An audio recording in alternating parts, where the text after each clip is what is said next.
A very good morning to you children. We were discussing about story of microorganisms part 2 in yesterday's class. In that we completed the useful microorganisms in medicinal purpose, then commercial use. So in commercial use, process of fermentation we learned, and bakery items how they are prepared. Even in your houses also idli batter, dosha batter, how it is prepared. Even curds how it is prepared. All that is because of microorganisms.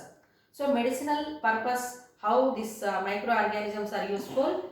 So you have learned antibiotics and vaccines are prepared with the help of microorganisms that we have discussed. So now another use of microorganisms. So how they are going to help the world. So that we are going to discuss now. So now microorganisms, they are going to help in maintaining soil microorganisms. I will write soil microorganisms which help in maintaining the soil fertility.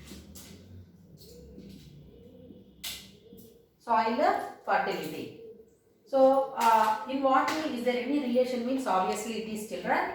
So we know that just like how we are taking food, different nutrients, how we are taking, plants are also in need of nutrients. Okay, so those nutrients are going to be taken up from the soil and air also. Then the plant can able to prepare the food material. So here you have studied in the previous class that air is a mixture of gases. It contains different types of gases as components of air, like oxygen, nitrogen, then carbon dioxide, sulfur dioxide. Other gases are present in the atmosphere. Apart from that, this microorganisms, how they are going to help? So in what way they are going to help means, you know that in the process of photosynthesis, the plants are taking carbon dioxide from air and releasing oxygen into the atmosphere. Okay, for respiration, oxygen is taken in. This nitrogen, as it is present 78% in the air, 78% of nitrogen is in air, and this nitrogen is very much essential for the plants. What for? For protein synthesis.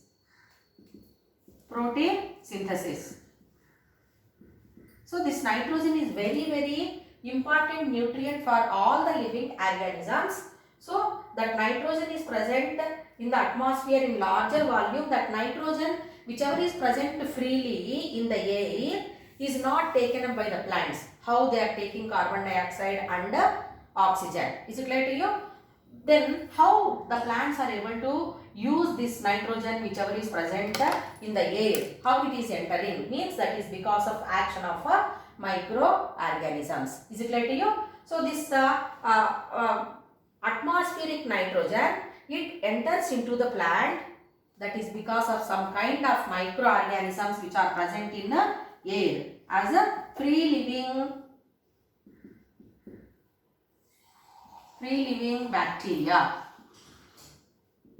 So this free living bacteria whichever is present in air, you learned that microorganisms are present everywhere in our surroundings, in air, in water, in the soil, or in the body of other living organisms. Like that we learned. So free living bacteria which is present in the atmosphere, air, that is, they are going to take the nitrogen, and that nitrogen is going to be given to the plants. Is it clear to children? So what are those free living bacteria? Azotobacter, then Anabaena, Nostoc. So all these are the bacteria. They are going to help in converting that atmospheric nitrogen into the salts of nitrogen, nitrates or nitrites, and the plants are going to make use of them, and that will help in preparation of food material. Okay, so they are said to be free living bacteria. But if you observe some plants, the root systems of some plants, if we observe, on the roots you can see a large number of nodular structures like we observe the nodules on the roots. So what are those called as? They are said to be root nodules. Root nodules. And this root nodules in which plants we observe means you can observe this type of root nodules in the plants belonging to Leguminaceae.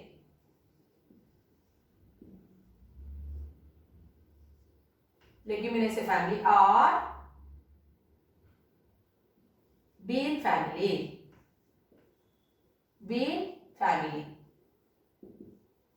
Leguminaceae or bean family means what? The plants which belong to bean family like groundnut, all pulses, groundnut, then red gram, Bengal gram, horse gram, okay, green gram. All these belong to Leguminaceae family or bean family. They contain the nodules on their roots. So in that nodules, a bacteria is present. What is that bacteria present in the nodule? So if we take out this nodule and if we take the slice and if we observe, inside that we can see the large number of bacteria. So what is this bacteria present in the root nodules of bean family plants means? That is said to be Rhizobia. Rhizobia bacteria.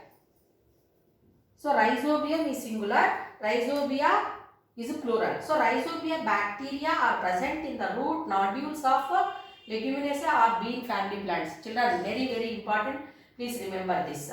So this Rhizobium bacteria is going to receive the nitrogen and convert it into salts of nitrogen like nitrates and nitrites.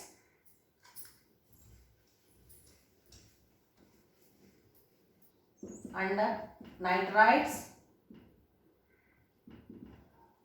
They fix the nitrogen and these salts of nitrogen are taken up by the healthy growth of the plant. Whereas in what way this bacteria is getting help from the plant means the plant is going to give shelter to the bacteria. Okay. So to the bacteria,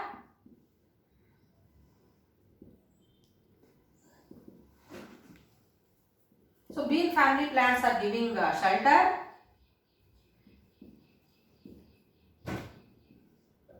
To bacteria shelter is given and to plant nitrogen is given. So here both the organisms are getting benefit from each other. Is it clear to children? So bacteria is giving nitrogen to the plant and plant is giving shelter to the bacteria. So that kind of nutrition where mutual benefit is there. So that one we call it as a symbiosis. Symbiosis. So symbiosis is a type of nutrition. Okay, where both the organisms are getting benefit from each other. So in that way, the root nodules of bean family plants or Leguminaceae plant very important, which contain Rhizobia bacteria, that is one of the microorganisms, helps in providing nitrogen to the plants. Very important nutrient for the plants. Okay, so why this nitrogen only in root nodules of bean family plants and what about other crops means? You might have observed also. So in our locality or if you go to any village, you will be observing farmers are growing main crops, Kharif and Rabi seasons like. So in Kharif season, the farmers may be growing paddy, okay, mostly paddy or sugarcane like that. Okay, so they belong to grass family. Okay, so that nitrogen substitute whichever is provided, it will be taken up. So continuously if the farmers are growing same crop in the same field, then the field will be in deficit of nutrients. So that is the reason you will be observing in Kharif season one type of crop, if it is grown like paddy or wheat, definitely in the Rabi season or in the next season, the farmers are going to grow the bean family crops. Is it clear to you? Or Leguminaceae plants, pulses will be grown. Example, pulses like red gram, Bengal gram or horse gram, etc. So if they are grown, what is going to happen? The root nodules which have bacteria, so they will convert atmospheric nitrogen, and you will be observing stumps of roots will be kept in the soil, and before they grow they raise the main crop. The roots whichever are present as it is as the stumps in the soil, when they are plowed, the nitrogen and its salts which are present in the roots, it will be provided to the soil, and when main crop is grown, the crop is going to make use of that nitrogen. So in that way the microorganisms are helping in maintaining the soil fertility.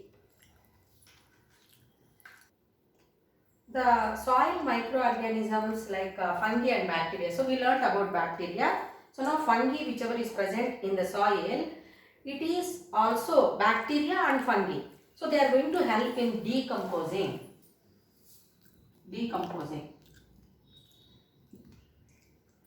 waste, dead plants, dead animals, or leftover food material or peel of vegetables, then excrete of animals. All these are getting decomposed because of detritus, bacteria and fungi which are present in the soil. So they are going to help in converting the complex dead plants or animals or excreta of plant animals or human beings into simple form. That is because of some kind of fungi and bacteria, and the nutrients which are present in that waste materials will be back again to the soil, and in that way soil fertility is maintained. So one activity is given, children, how to prepare compost. Okay, suppose people in your homes also, if you have terrace farming, if you are growing plants, so your mother if she is growing plants, the peel of vegetables or leftover food, all are collected in one container, and soil particles it is covered, and after few days if we sprinkle water and if we keep it aside, are we going to observe as it is the leftover food or peel of vegetables? We are not going to observe. So they will be converted into the humus. Okay. So that one it is called compost. How it is prepared? So what is compost, children? Compost is a natural manure.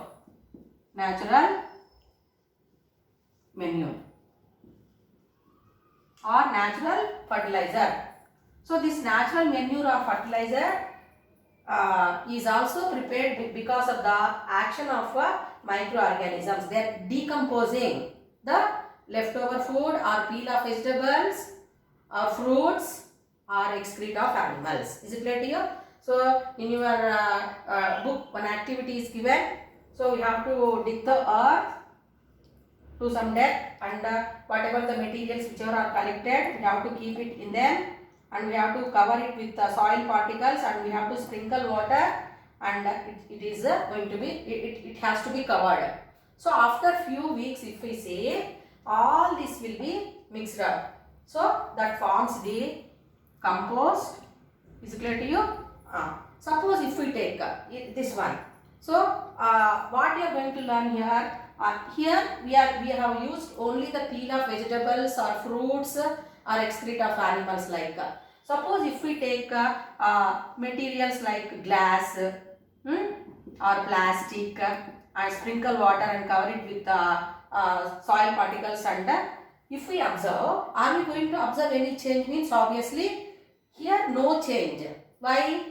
In the first bed or the first container we are observing all that materials which we have used, they got changed, whereas here we have used plastic or glass materials or pieces, so they are not going to be changed. No change. Here we are observing change. So here 2 points are there. So here in the first container what we are using are said to be the waste. They are said to be biodegradable. Biodegradable means what? all the waste which are collected in our day-to-day life. Like just now I said leftover food or peel of vegetables or fruits or paper, excreta of cows or buffaloes or a goat. All these are biodegradable. Easily they can be degradable. They can be decomposed by the action of microorganisms like bacteria and fungi. That's why these materials are examples of biodegradable waste. Whereas plastic, glass, is it clear to you?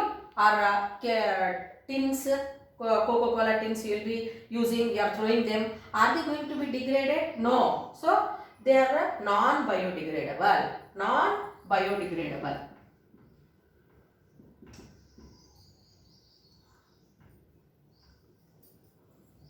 So while preparing compost also, we people are very much cautious. We are not supposed to throw the non-biodegradable waste. Is it clear to children? Sometimes it causes harm to the useful microorganisms which are growing in water, which are growing in soil. Like pieces of glass if it is there. So microorganisms or earthworms are there. Some microarthropods are there. They are going to be killed. So that is the reason we are not supposed to destroy the nature by throwing non-biodegradable waste like plastic or glass. Is it clear to you? So I hope you understood biodegradable and non-biodegradable. In preparing compost, we are going to use biodegradable waste like all the materials which are collected in our day-to-day life.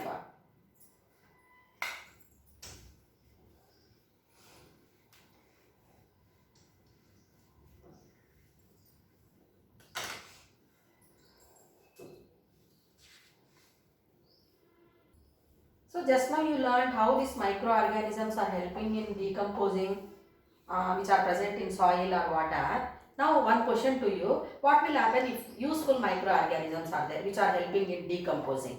Okay, so like fungi and bacteria which helps in decomposing the biodegradable waste. If they are not present in this world, so what will happen means you can tell the answer that the entire world will be seen with the dead bodies of plants or animals or human beings only.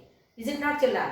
So we get some bad smell, then sometimes it is going to become cause for the spread of many diseases. But most of the time it is not happening because of the useful microorganisms which help in decomposing the waste materials, converting that complex form into the simple form. So in that way these soil microorganisms are helping. Have you heard of BT brinjal?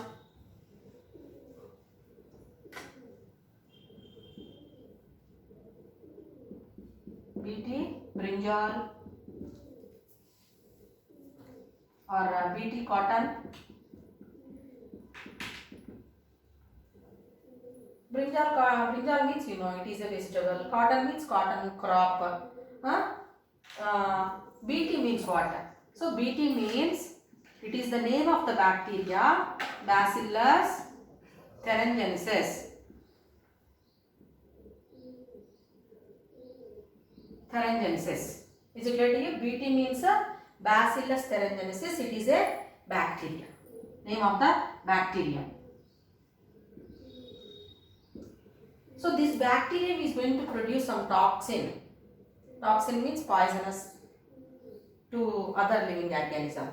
So when this bacterium is introduced into the plants, then this transgenic plants which are produced by the introducing of genes collected from this Bacillus thuringiensis, they are going to become resistant to the diseases. Resistant to plant diseases. Okay. So plants are getting infected because of many organisms like some insects or pests. They are going to eat away the content present in the plants. You might have observed brinjal, if we cut we can see the pink color worms which are present, and they are going to eat away the content. Okay, the plants are getting destroyed because of that pathogens. So if the transgenic gene which is producing that toxin from the Bacillus thuringiensis bacterium is introduced into the crop plants, then they will become more and more resistant to the diseases caused because of pest or insect. No doubt the farmers in getting good yield of the crop, but continuously if we are using, there will be some problems. Is it clear to children? So you learn more and more about that, and what are the effects of transgenic crops like BT brinjal or BT cotton or any other crops. So till now we learned how the microorganisms are useful. So another important point also we are going to learn. What have you heard of oil slick? What is meant by oil slick? We are going to import crude oil from other countries. So when that crude oil is imported through the waterways, so because of some reasons, any leakage if it is there in oil containers, so that is going to spill on the marine water, where that water is getting polluted and it forms as a thin film of layer of a long distance in the covering a long distance in the waters, which is going to become cause for the death of many marine animals.